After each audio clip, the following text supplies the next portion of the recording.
Hello दोस्तों, मैं दिनेश चौधरी आप सभी का स्वागत करता हूं आपके अपने YouTube channel PSC by DC sir. इस चैनल पर हमने निशुल्क शिक्षा की शुरुआत की। पहले प्रीलिम्स के लिए बहुत महत्वपूर्ण जो टॉपिक्स थे, यूनिट्स थी, उनको हमने आप सभी को उपलब्ध कराया। आज सोशियोलॉजी के 50 लेक्चर हम कंप्लीट कर रहे हैं, जिसमें हम 3 यूनिट पूरी तरह पढ़ चुके हैं। ये तीसरी यूनिट का अंतिम लेक्चर होगा।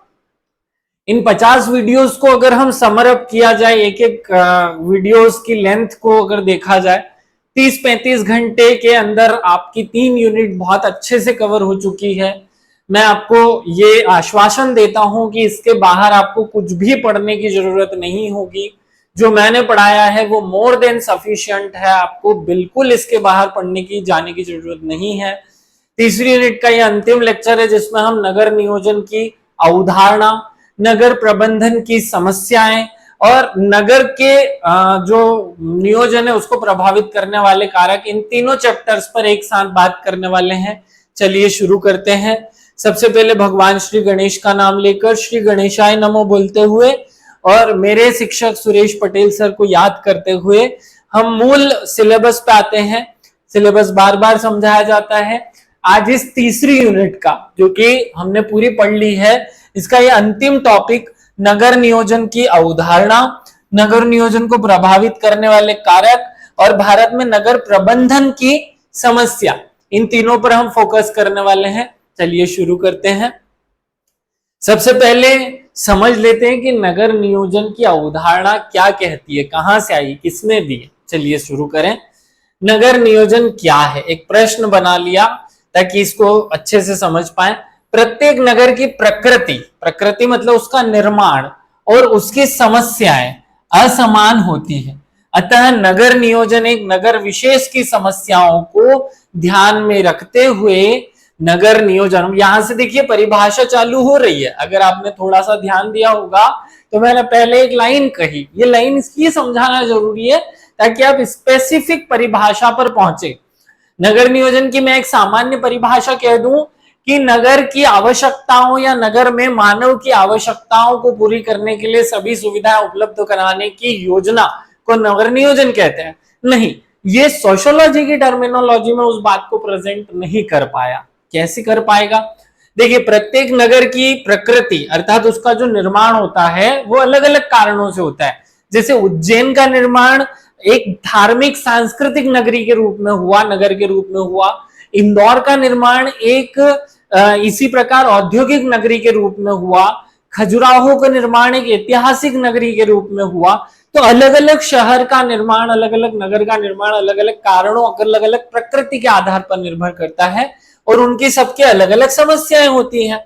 अतः नगर नियोजन की परिभाषा इस तरीके से होगी, नियोजन एक नगर विशेष की समस्याओं को ध्यान में रखकर बनाया जाता है। किसी नगर विशेष की समस्याओं को ध्यान में रखकर आने वाले भविष्य के लिए उस नगर की सामाजिक आर्थिक समस्याओं के निदान हेतु बनाई गई योजना को नगर नियोजन कहा जाता है।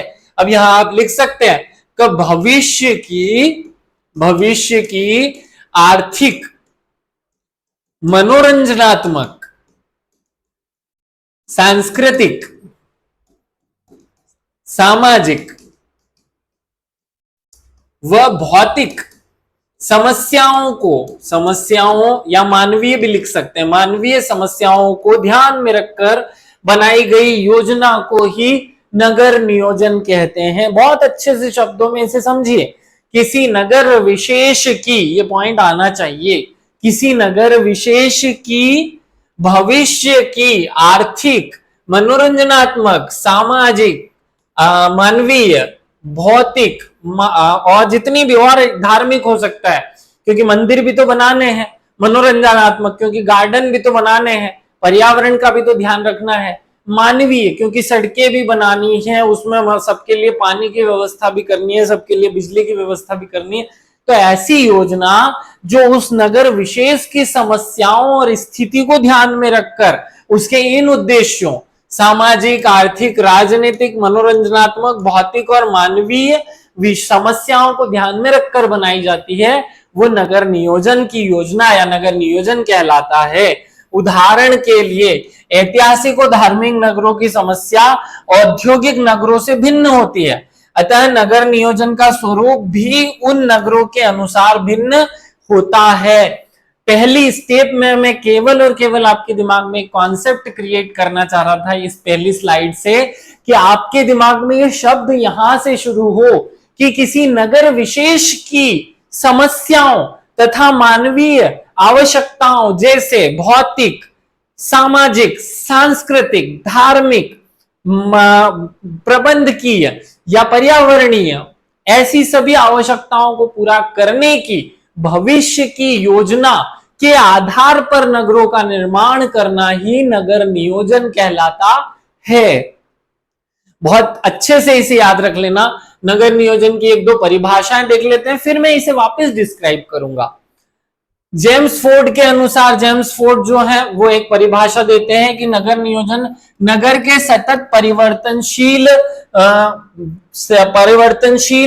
रूप से संबंधित एक विज्ञान एवं कला है। ये परिभाषा नहीं है, एक कोटेशन है, लेकिन फिर भी मैंने आपको ये पढ़ाया क्योंकि ऐसे कोटेशन एग्जाम में कभी कभी पूछ लिए जाते हैं। जेम्स फोर्ड का एक कोटेशन याद रखना, नगर नियोजन नगर में सतत परिवर्तनशील रूप से संबंधित एक विज्ञान व कला है। इसको याद रख लेना बहुत अच्छे से, इंपॉर्टेंट फैक्ट है, इंपॉर्टेंट लाइन है। एबी गेलियन की परिभाषा देख लो, नगर नियोजन भूगोलवेत्ताओं, भूगर्भ शास्त्री, समाज शास्त्री, अर्थशास्त्री, अभियंता, राजनीतिज्ञ तथा प्रशासकों के सामूहिक रूप से नगर अध्ययन के आधार पर नगर के भविष्य के विकास हेतु दिए गए सुझावों का प्रक्षेप है, जिस आधार पर नगर विकसित होकर संपन्नता को प्राप्त करता है।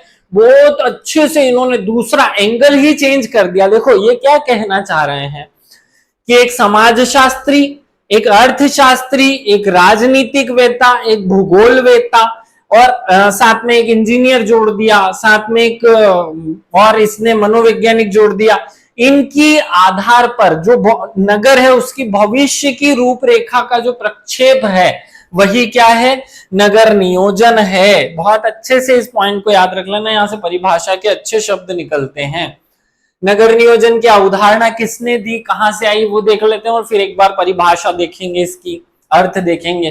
पैट्रिक ग्रिडिंग्स, नाम क्या है, पैट्रिक, ये पैट्रिक जो है, पैट्रिक ग्रिडिंग्स जो है, ग्रिडिंग्स प्रथम व्यक्ति थे जिन्होंने नागरिकों की आर्थिक एवं सामाजिक योजना की रूपरेखा तैयार की थी। ये पॉइंट बहुत महत्वपूर्ण है। नगर नियोजन का जन्मदाता किसे कहा जाता है, अगर ऐसा कोई क्वेश्चन हो तो आंसर होगा पैट्रिक ग्रिडिंग, क्योंकि वो प्रथम व्यक्ति थे जिन्होंने नगर नियोजन की आर्थिक एवं सामाजिक योजना की रूपरेखा तैयार की थी। भारत के नगर नियोजन या भारत में नगर नियोजन का प्रारंभ करने का श्रेय भी इन्हीं पैट्रिक ग्रिडिंग्स महोदय को जाता है। अंग्रेजों का जब भारत में शासन था तो उस समय ये भारत आते हैं और 1920 में इंदौर, जहां के हम रहने वाले हैं, जहां की हम जो हमारे मध्य प्रदेश का एक मूल नगर है, इन्होंने नगर नियोजन की एक विज्ञप्ति 1920 में इंदौर नगर के निरीक्षण करने के उपरांत होलकर नरेश के सामने प्रस्तुत की और इसी से जो जूना इंदौर था उससे नए इंदौर की शुरुआत होती है। जूना इंदौर नाम का एक इंदौर पहले हुआ करता था जो मूल इंदौर था। जब ये पैट्रिक ग्रिडिंग्स आते हैं तो इंदौर के नए स्वरूप को सामने रखते हैं और उसी से नवीन इंदौर की शुरुआत होती है। और फिर मध्य प्रदेश का गौरवशाली नगर या जो 7 बार स्वच्छता में अव्वल रहा उस नगर की शुरुआत या उस नगर के नए ढांचे की शुरुआत होती है और नगर नियोजन आ जाता है। बाद में अभी जो भारत सरकार द्वारा स्मार्ट सिटी प्लान लाया गया उसमें भी इसी कॉन्सेप्ट को अपनाया गया और यह उदाहरण पैट्रिक ग्रिडिंग्स की है, ये आपके दिमाग में रहे। अगर आपसे पूछा जाए कि भारत का पहला नियोजित नगर कौन सा था, नियोजित नगर कौन सा था, तो आपका आंसर चंडीगढ़ होगा। क्या होगा, चंडीगढ़ आपको याद रखना है। पूरा चंडीगढ़ पहली बार नियोजित नगर के रूप में बनाया गया था। और मध्य प्रदेश का पहला नगर जो है आपको याद रखना है इंदौर है। ये दोनों ही आंसर करना है। अगर आपसे ये क्वेश्चन और घुमा करके पूछ लिया जाए, 3 आंसर हो सकते हैं। पहला आंसर हो गया भारत का पहला नियोजित नगर, क्या होगा? चंडीगढ़, ये आंसर हो जाएगा। अगर मध्य प्रदेश का पूछा जाए तो इंदौर हो जाएगा। और अगर इससे हट करके पहला औद्योगिक नियोजित नगर अगर पूछ लिया जाए तो फिर आंसर जमशेदपुर करेंगे। जमशेदपुर ये भी पहला नियोजित नगर था, लेकिन औद्योगिक नियोजित नगर के रूप में पहली बार जमशेदपुर को बसाया गया। अगर निवास स्थल के रूप में बात की जाए तो चंडीगढ़, और मध्य प्रदेश का इंदौर पहली बार बसाया गया। ये बातें आपको याद रखनी है। आगे बढ़ते हैं। और यही अगर पहला महानगर पूछ लिया जाए तो आप मुंबई आंसर करेंगे। नगर नियोजन की परिभाषा को और अच्छे से स्पष्ट कर लेते हैं। नगर नियोजन समुदाय की विभिन्न आवश्यकताओं जैसे सामाजिक, सांस्कृतिक, मनोरंजनात्मक आदि के अनुसार नगरों के भौतिक विकास का सही निर्देशन करना तथा उसे उचित रूप में प्रदान करने का प्रयास है। बहुत अच्छे से इसी शब्द को मैंने घुमाकर फिर से प्रेजेंट कर दिया। एक बार इसे भी रीड कर लीजिए और फिर अपने व्यक्तित्व के हिसाब से एक अच्छी सी परिभाषा निकालिए, वो बेस्ट होगी। नगर नियोजन के माध्यम से नगर की विभिन्न समस्याओं का जहां निराकरण किया जाता है, वहीं नगर के भौतिक स्वरूप के ढांचे को इस रूप में तैयार किया जाता है कि वहां नगर वासियों को नगर में स्वस्थ पर्यावरण प्राप्त हो सके।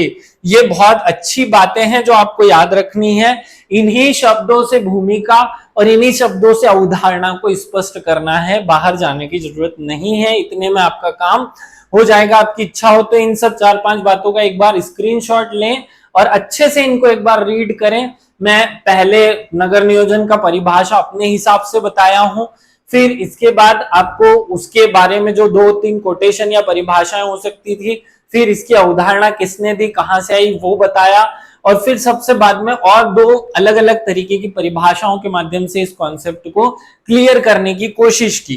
अब हम आगे बढ़ते हैं, नगर नियोजन की आवश्यकता भी देख लेते हैं ताकि अवधारणा आई क्यों, इस पर भी फोकस किया जा सके। देखो कॉन्सेप्ट याद रखो, तीव्र गति से औद्योगिक प्रगति के कारण नगरों में उद्योगों का केंद्रीकरण होता जा रहा है, जिसके कारण नगरों में तेजी से जनसंख्या में वृद्धि हो रही है और नगरों का स्वरूप बढ़ता जा रहा है, जिसके परिणाम स्वरूप नगरों में गंदी बस्तियां और अनेक समस्याएं उत्पन्न हो रही हैं। इन्हीं समस्याओं के निदान हेतु नगर नियोजन की अवधारणा को लाया गया। याद रखिएगा, हमसे पहले यूरोप में और अमेरिका में, इन दोनों ही कॉन्टिनेंट में, महाद्वीपों में औद्योगिकरण नाम का जो कॉन्सेप्ट है वो पहले ही आ चुका था। जब औद्योगिकरण आया तो किसी एक उद्योग के आसपास बहुत ज्यादा जनसंख्या का विस्तार होने लगा, जिससे गंदी बस्तियां, यातायात या प्रबंध की समस्याएं, उद्यान, जल, पानी, इन सब की समस्याओं ने घर करना शुरू कर लिया। इसीलिए विश्व में कॉन्सेप्ट लाया गया जिसे नियोजन के साथ में नगर जोड़ दिया गया, नगर नियोजन या सिटी प्लानिंग कहा गया। ये बहुत महत्वपूर्ण पॉइंट था और इसकी आवश्यकता क्यों हुई, उसके बैकग्राउंड को हमने समझा कि तीव्र औद्योगिकरण ने जनसंख्या को एक निश्चित स्थान या एक निश्चित शहर में केंद्रीकृत कर दिया या एक स्थान पर उसे कॉन्सेंट्रेट कर दिया, जिसकी वजह से अनेक समस्याएं उत्पन्न हुई और उसी की जरूरतों को पूरा करने के लिए इसकी आवश्यकताएं महसूस की गई। अगर इसे पॉइंट वाइज देखा जाए तो ऐसा हो सकता है कि भूमि का समुचित उपयोग करना था, नगर के अंतर्गत पड़ी हुई भूमि पर नवीन आवासीय खंडों का निर्माण करना था, संचार साधनों का विस्तार और नियंत्रण करना था, नगर की बढ़ती जनसंख्या को रहने के लिए आवास, अच्छे मार्ग, बच्चों के लिए विद्यालय, मनोरंजन, सिनेमा घर, अस्पताल आदि चीजें उपलब्ध करानी थी। नगरों के वर्तमान भौगोलिक स्तर के आधार पर और प्रदेश की बेरोजगारी और नगरों के आर्थिक स्तर को ऊंचा उठाने का प्रयास करना था। इन सब जरूरतों को पूरा करने के लिए एक कॉन्सेप्ट, एक थोक में कॉन्सेप्ट लाया गया जिसे नगर नियोजन कहा गया। इसी में और पॉइंट जोड़ सकते हैं, नगर के प्रत्येक भाग में नलों का विस्तार करने, प्रकाश के लिए बिजली की लाइनें बिछाने, सीवर और पक्की नालियों का निर्माण करने के लिए नगर नियोजन लाया गया।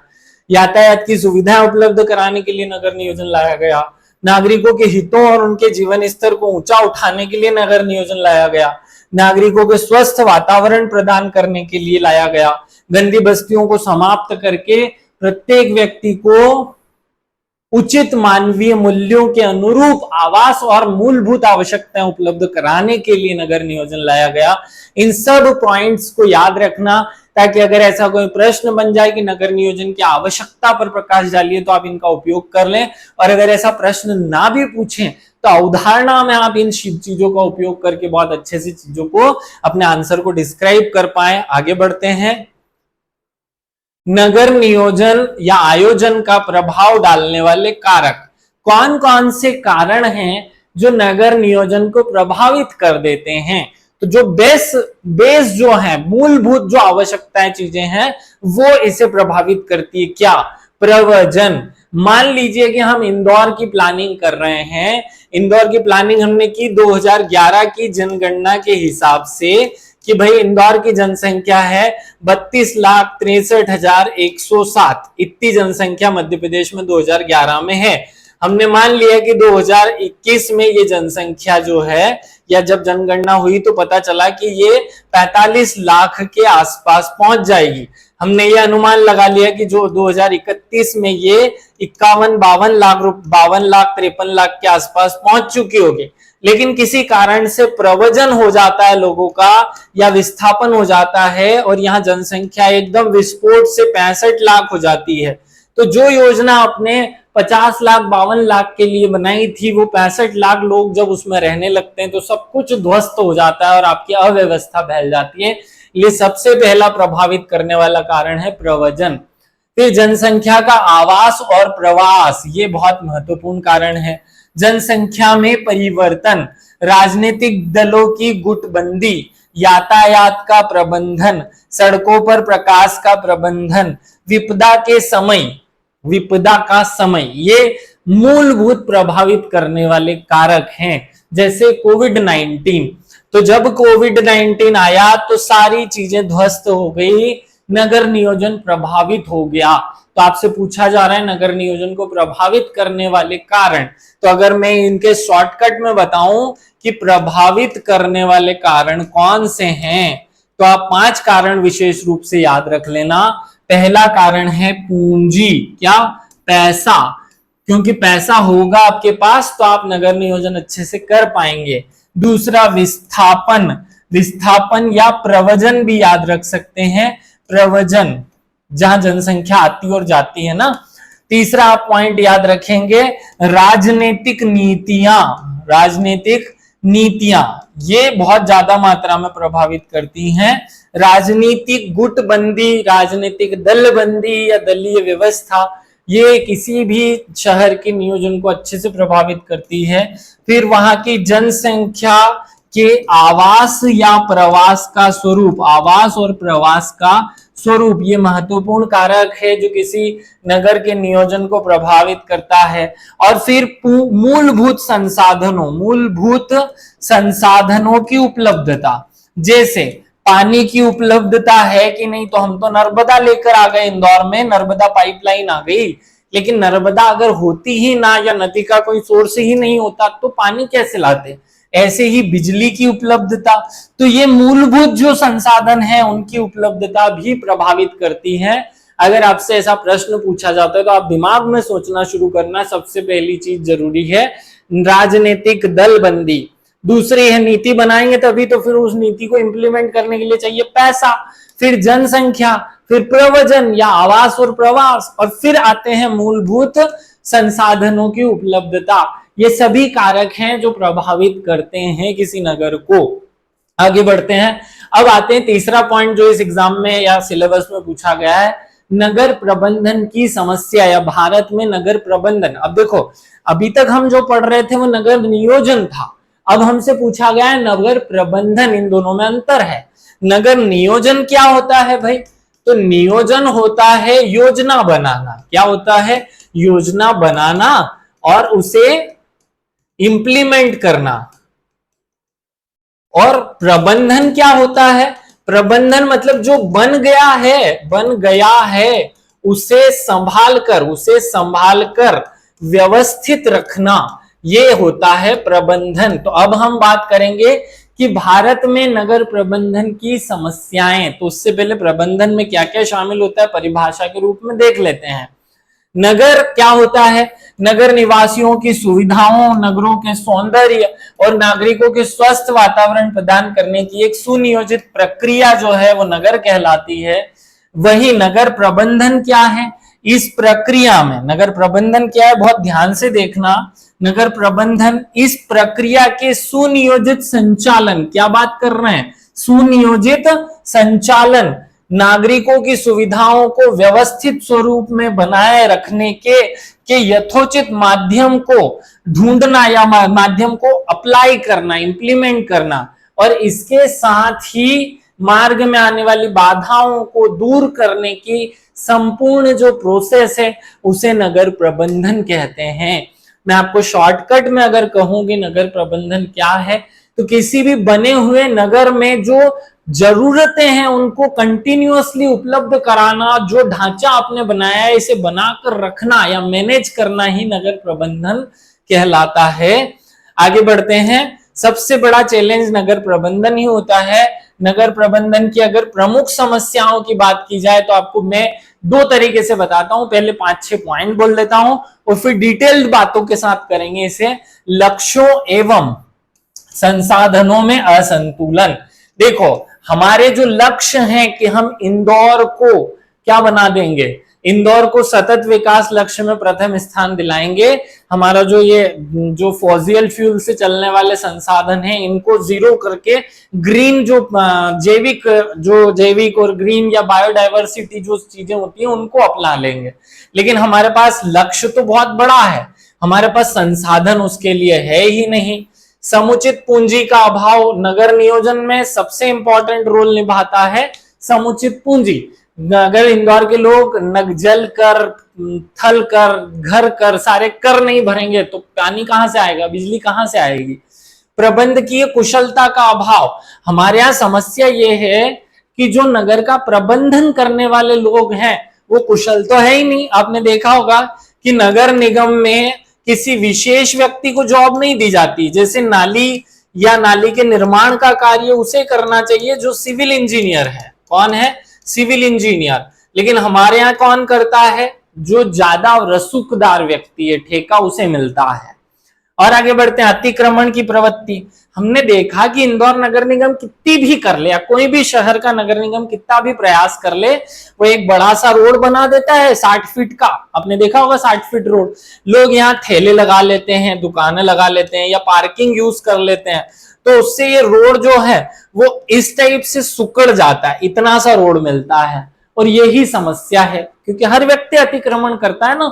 हर एक व्यक्ति अपने घर के बाहर बड़ा सा होटला बना लेता है, फिर उसके बाहर अपनी कार पार्क कर देता है या घर के सामान जो है वो बिछा कर रख देता है। जन सहभागिता का अभाव, राजनीतिक हस्तक्षेप, ये मूल रूप से समस्याएं हैं हमारे इंदौर के या किसी भी शहर के प्रबंधन में। मूलभूत यही समस्याएं हैं। अगर आप इन्हें और अच्छे से तरीके से डिस्क्राइब करना चाहते हो तो मैं दूसरे तरीके से भी बताता हूं। सबसे पहला, जनसंख्या। हमारे इंदौर में रोज, आपको मैं एक आंकड़ा बताता हूं, हमारे इंदौर में रोज 200 नए व्यक्ति आते हैं। अगर हम जनगणना को कैलकुलेट करें तो 200 रोज नए व्यक्तियों का इंदौर में आगमन होता है। हम उनके हिसाब से 200 के हिसाब से 200 इंटू 365 करके जब व्यवस्था बनाते हैं तो सही व्यवस्था बनती है। तो जनसंख्या एक बहुत बड़ी समस्या है इंदौर की, बढ़ती ही जा रही है किसी भी शहर के। फिर दूसरा, भ्रष्टाचार किसी भी नगर के प्रबंधन की बहुत बड़ी समस्या होता है। नाली साफ करने वाला नाली साफ करता नहीं है, फिर बरसात में सारी रोड जाम हो जाती है, इसका कारण है भ्रष्टाचार। फिर भूमि का अतिक्रमण करना, क्योंकि हर एक मनुष्य की प्रवृत्ति है कि वो अपने आसपास की हर चीज पर जो है प्रभाव, अपना महत्व चाहता है, इसलिए घर के बाहर आप होटला बनाते हैं, हर घर में आपको ये मिलेगा, जबकि वो आपकी जमीन है ही नहीं, रोड है वो तो अगर उसको छोड़ दिया जाता तो सड़क अच्छी मिलती, लेकिन हमने अतिक्रमण कर लिया। ऐसे ही हर व्यक्ति अपने घर के बाहर कार लगा देता है जैसे उसी का घर हो, उसी का रोड हो। नगर के व्यक्तियों के कर्तव्य और अनुशासन की कमी, ये भी बहुत बड़ी समस्या आती है। घर के बाहर कूड़ा फेंकना, पान खाकर सरकारी इमारतों के दीवारों पर थूक देना, ये सड़क पर जाने के बाद सड़कें खोद देना, सड़क बन जाने के बाद। हमारे यहाँ ऐसा रोज देखने को मिलता है। आप देखो हमारे यहाँ रोज सड़कें बनती है, रोज सड़कें खोद दी जाती है। मतलब आज अगर आप किसी सड़क पे से निकले और 6 महीने बाद उस सड़क से निकलोगे तो वो खुदी हुई मिलेगी। क्यों? क्योंकि किसी ने वहां बिजली की तार डालने के लिए, किसी ने वहां नल की पाइप डालने के लिए, किसी ने वहां वाईफाई का कनेक्शन देने के लिए, किसी ने सीएनजी अवंतिका गैस की पाइपलाइन डालने के लिए खोद दिया। तो ऐसा वहां खुदा जाता है बार बार, इससे समस्याएं पैदा होती है। महानगरों में प्रतिदिन लाखों लोग आते हैं जो नगर को गंदा बनाते हैं। इनके आने से सैकड़ों टन कूड़ा कचरा और सब चीजें इकट्ठी होती है, और जब इस कूड़े कचरे का प्रॉपर मैनेजमेंट या जो इनका निष्पादन है वो व्यवस्थित नहीं होता तो नगर में बहुत सारी समस्याएं जन्म ले लेती है। ये नगर नियोजन की या नगर प्रबंधन की समस्याएं हैं। आगे बढ़ते हैं। कुछ बहुत छोटे छोटे से 2-2 नंबर के क्वेश्चन आ सकते हैं कुछ कीवर्ड्स के रूप में, वो भी मैं आपको बता देता हूं। एक क्वेश्चन आ सकता है मास्टर प्लान। मास्टर प्लान क्या होता है भैया? यह विभिन्न प्रस्तावों की एक रूपरेखा है जो नगर के वर्तमान दशा में सुधार करने के इरादे से तैयार किए जाते हैं। नगर के भावी विकास को समन्वित तरीके से नियंत्रित करने की जो योजना होती है उसे ही मास्टर प्लान कहते हैं। किसी भी वर्तमान नगर की वर्तमान दशाओं में सुधार के लिए प्रस्तावों का एक समूह मास्टर प्लान कहलाता है। ये परिभाषा होगी। जैसे दिल्ली का मास्टर प्लान 2021 में बनाया गया था। अब नेक्स्ट कीवर्ड समझते हैं। उपवन नगर क्या है? Garden city. ये क्या होता है? उपवन नगर नगरों के रूप में खुला वातावरण और हरित पेटी के साथ नियोजित नगरों का एक समूह है। इसे सर्वप्रथम इबेंजर हॉवर्ड नाम के व्यक्ति ने इस कॉन्सेप्ट को दिया था। मैं चाहता तो इस पर बहुत सारा लिख सकता था, लेकिन 2 नंबर से ज्यादा ये एग्जाम में आएगा नहीं, तो इससे ज्यादा हमें पढ़ना नहीं। और आगे बढ़ते हैं। एक मीडियोपोलिस सिटी होता है, एक सिटी का टाइप होता है मीडियोपोलिस। मीडियोपोलिस क्या होता है? यहाँ उदाहरण मूरे एच लीफर नाम के जो समाजशास्त्री उन्होंने दी, जिसका प्रयोग उस नगरीय यथार्थ को व्यक्त करने के लिए किया जाता है जो नगर और महानगर के बीच की स्थिति को दर्शाता है। देखो, नगर माने कि जहां 50 लाख से कम जनसंख्या है। महानगर जाने जैसे कि भारत में 4 महानगर हैं, दिल्ली, मुंबई, कोलकाता और चेन्नई। इनके बीच की स्थिति, जैसे इंदौर होते जा रहा है तो इंदौर क्या बनते जा रहा है? धीरे धीरे मीडियोपोलिस सिटी बन रहा है। परिभाषा में क्या लिखा है मत सोचो। महानगर और नगर के बीच की स्थिति जिसमें वो ना तो महानगर बन पाया ना नगर, तो नगर से तो बड़ा लेकिन महानगर से छोटी इकाई को हम कहते हैं मीडियोपोलिस सिटी। नगर से बड़ा और महानगर से छोटा, इसको हम कहते हैं मीडियोपोलिस सिटी। अब कुछ लोग कहेंगे कि सर इंदौर तो महानगर हो गया, तो भैया मध्य प्रदेश के हिसाब से महानगर इंदौर है। विश्व नगर क्या होता है? एक कॉन्सेप्ट आया दुनिया में विश्व नगर का, वो क्या होता है? नगर के विकास की यह अंतिम अवस्था है जब पूरी दुनिया में, ध्यान से सुनो, जब ये पूरी दुनिया है और यहाँ ये बड़े बड़े नगर आपस में जुड़ जाएंगे, जैसे इंदौर और देवास आपस में जुड़ गए, तो जब सब नगर फैलते फैलते एक दूसरे से जुड़ जाएंगे तो एक महानगर या विश्व नगर का कॉन्सेप्ट जो है, विश्व नगर का कॉन्सेप्ट बनेगा। इसे ही विश्व नगर कहते हैं, जिसको भविष्य की एक अवस्था के परिकल्पना के रूप में प्रस्तुत किया गया, जो मेगापोलिस सिटीज या सिटी ऑफ सिटीज के विश्व रूप में जाना जाता है। 2 नंबर में परिभाषा याद रहे। आगे एक और शब्द बता देता हूं, मेट्रोपॉलिटन। अब देखो, ये जो शब्द अभी हमने बताया था ये मेट्रोपोलिस है, मीडियोपोलिस है, और ये मेट्रोपॉलिटन है। मेट्रोपॉलिटन और मीडियोपोलिस दोनों में अंतर है। क्या अंतर है? इस शब्द का सबसे पहले प्रयोग चार्ल्स ग्लेब ने किया था 1820 में। मेट्रोपॉलिटन वे नगर होते हैं जो संपूर्ण महत्व के गतिविधियां जैसे राजनीतिक, आर्थिक, सांस्कृतिक, शैक्षिक के केंद्र होते हैं। जैसे भारत में राजनीति का, शिक्षा का, सब चीज का केंद्र है दिल्ली, तो वो दिल्ली क्या हो जाएगा, मेट्रोपॉलिटन सिटी। ऐसे ही कोलकाता, ऐसे ही मुंबई, ऐसे ही चेन्नई, ये 4 मेट्रोपॉलिटन सिटी भारत में हैं। आगे बढ़ते हैं। मेगापोलिस सिटी, ये क्या होता है, इसे वृहन नगर कहते हैं हिंदी में, या आप वृहन नगर याद रखना। वृहन नगर क्या होता है भैया, देखो मेगापोलिस शब्द का प्रयोग 1957 में जिन गॉटमैन ने किया था। किसने किया था, जिन गॉटमैन ने किया था। मेगापोलिस एक वृहद नगरीय क्षेत्र होता है जिसका निर्माण एक या एक से अधिक सन्नगर के मिलने से होता है। सन्नगर की तुलना में यहाँ इसका आकार बड़ा होता है। नहीं समझ में आएगा, शांति से सुन लो। जब एक नगर के साथ में छोटे छोटे आपस के कुछ नगर जुड़ जाएं और ये एक बड़ी इकाई बना दे, तो इस प्रकार के जो सिटीज होते हैं उन्हें कहते हैं मेगापोलिस सिटी। क्या कहा जाता है, मेगापोलिस सिटी, याद रख लेना। और आगे बढ़ते हैं। ग्रामीण नगरीय उपांत, ये एग्जाम में आने जैसे क्वेश्चन ही हैं। 2-2 नंबर, 4-4 नंबर, 5-5 नंबर के छोटे छोटे क्वेश्चन आए हुए हैं किसी न किसी एग्जाम में। हमारे एग्जाम में 2 नंबर में आ सकते हैं, इसलिए मैं ये कॉन्सेप्ट बता रहा हूं। रूरल अर्बन फ्रिंग, ये क्या होता है, नगर के बाहरी भाग या गांव के बीच के संक्रमण क्षेत्र को नगर, ग्रामीण नगर उपांत कहते हैं। समझो इसको। ये इंदौर है, इंदौर के आसपास यहां बाउंड्री पर कुछ नगर होंगे, सॉरी गांव होंगे। ये गांव है, ये गांव है, ये भी गांव है। तो ये जो हिस्सा है, ये जो हिस्सा है इस गांव का, वो नगर की भी विशेषताओं को दर्शाता है और गांव की भी विशेषताओं को दर्शाता है। देखिए ये एक नगर है, इसे समझिएगा कॉन्सेप्ट को। ये इंदौर हो गया और इंदौर के आसपास ये कुछ छोटे छोटे गांव हो गए। तो ये गांव के कुछ कुछ एरियाज जो बाउंड्री के हैं, ये नगर की भी विशेषताओं को दर्शाते होंगे। और ये वाले एरिया जिन्हें हम संक्रमण एरिया कहते हैं, क्या कहते हैं, संक्रमण एरिया कहते हैं। इन संक्रमण एरिया को ही समाजशास्त्र में ग्रामीण नगरीय उपांत के नाम से जाना जाता है। ग्रामीण नगरीय उपांत याद रख लेना। तो जैसे कि इसका उदाहरण अगर हम देखें तो दिल्ली का नफजगढ़ नाम का एरिया जो है संक्रमण क्षेत्र हो सकता है। इंदौर का के आसपास का मांगलिया क्षेत्र जो है वो संक्रमण क्षेत्र हो सकता है। ऐसे ही आपको आगे बताता हूं। आगे एक पॉइंट और है, उपग्रह नगर। ये भी बहुत अच्छे से याद हो, उपग्रह नगर क्या होता है भैया।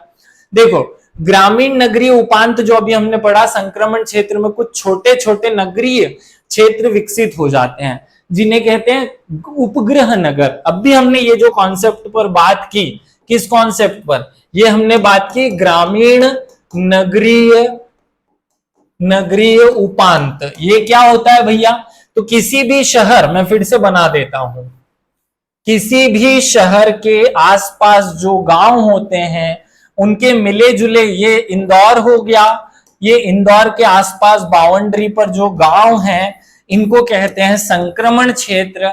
और ये संक्रमण क्षेत्र ही कहलाते हैं, क्या कहलाते हैं, ग्रामीण नगरीय उपांत। क्या कहलाते हैं, ग्रामीण नगरीय उपांत। लेकिन कभी कभी इनमें से कुछ छोटे छोटे नगर यहां पर विकसित भी हो जाते हैं, जैसे राजेंद्र नगर। राजेंद्र नगर एक ग्रामीण क्षेत्र था जो बाद में एक शहरी क्षेत्र में बदल गया। तो ये जो शहरी क्षेत्र में बदल चुका है इसे हम कहते हैं उपग्रह नगर। जैसे कि अगर मैं इसी को उदाहरण ले लूं दिल्ली, तो ज्यादा अच्छे से समझ में आएगा। दिल्ली के पास में यहाँ, ये दिल्ली की बाउंड्री पे यहाँ नोएडा, ये खुद अपने आप में एक शहर बन गया। तो ये नोएडा क्या कहलाएगा, उपग्रह नगर कहलाएगा। क्या कहलाएगा, उपग्रह नगर। तो उदाहरण भी याद रख लेना उपग्रह नगर के, जैसे गुड़गांव जो है, गाजियाबाद जो है, वो नोएडा जो है, ये सब दिल्ली के उपग्रह नगर कहलाएंगे। किसी एक महानगर के पास में विकसित नगर को क्या कहते हैं, उपग्रह नगर कहते हैं। और आगे बढ़ते हैं, भद्रीकरण। एक बहुत अच्छा कॉन्सेप्ट भद्रीकरण। जब किसी शहर के अमीर लोग गरीबों की समस्याओं को या उनके स्तर को ऊंचा उठाने के लिए, जब अमीर लोग गरीबों के स्तर को ऊंचा उठाने का प्रयास करते हैं, ऊंचा उठाने का प्रयास करते हैं तो उसे भद्रीकरण कहते हैं। जब नगर के संभ्रांत मतलब पैसे वाले लोग, दरिद्र लोग मतलब गरीब को आर्थिक सामाजिक स्थिति को ऊंचा उठाने का प्रयत्न करते हैं तो इसे इस प्रक्रिया को भद्रीकरण कहते हैं। याद रखना, एक वर्ड होता है शाइन सिटी, नया कॉन्सेप्ट है, याद रखना। शाइन सिटी क्या होता है? देशों, विभिन्न देशों में विद्यमान जो सांस्कृतिक नगर होते हैं, सांस्कृतिक नगरों को शाइन सिटी कहा जाता है। क्या कहा जाता है? जैसे हमारा जो खजुराहो है वो क्या होगा? एक शाइन सिटी होगा। हमारा जो सांची है, सांची क्या होगा? एक शाइन सिटी कहलाएगा। तो शाइन सिटी कैसे कहते हैं? किसी भी प्रदेश के, देश के जो सांस्कृतिक नगर होते हैं वो सब क्या कहलाते हैं? वो शाइन सिटी कहलाते हैं। जैसे हरिद्वार, मथुरा, वाराणसी, मक्का हो गए, Jerusalem, Vatican city, Oxford, Cambridge, Harvard, ये रुड़की फुड़की, ये जो है ये सब हमारे सांस्कृतिक नगर हैं, इसलिए इनको क्या कहेंगे? शाइन सिटी कहेंगे।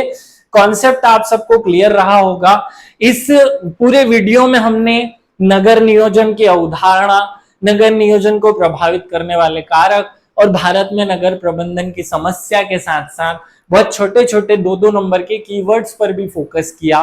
उम्मीद है आप इसको नोट्स के रूप में कंप्लीट कर लेंगे। आप आंसर राइटिंग की प्रैक्टिस कर रहे होंगे। आज हमारी 3 यूनिट पूरी तरह कंप्लीट हो गई है। चौथी यूनिट कल से हम शुरू करेंगे। उम्मीद है आप सब लोग मेरे साथ साथ इस सिलेबस को तैयार कर रहे हैं, ताकि जब हम फिर से प्रीलिम्स की तैयारी शुरू करें आप सब लोग मेरे हाथ पकड़कर या मेरे साथ में चलते हुए इस एमपीपीएससी की पूरी जो जर्नी है इसको पार करें और अपने लक्ष्य को प्राप्त करें। ऐसी ईश्वर से कामना करते हुए इस वीडियो को समाप्त करता हूं। जय हिंद, जय भारत। अगर ये यूनिट आपको अच्छी लगी हो, ये कंटेंट आपको अच्छा लगा हो, समझ में आया हो तो आप कमेंट करके जरूर बताइएगा। Thank you.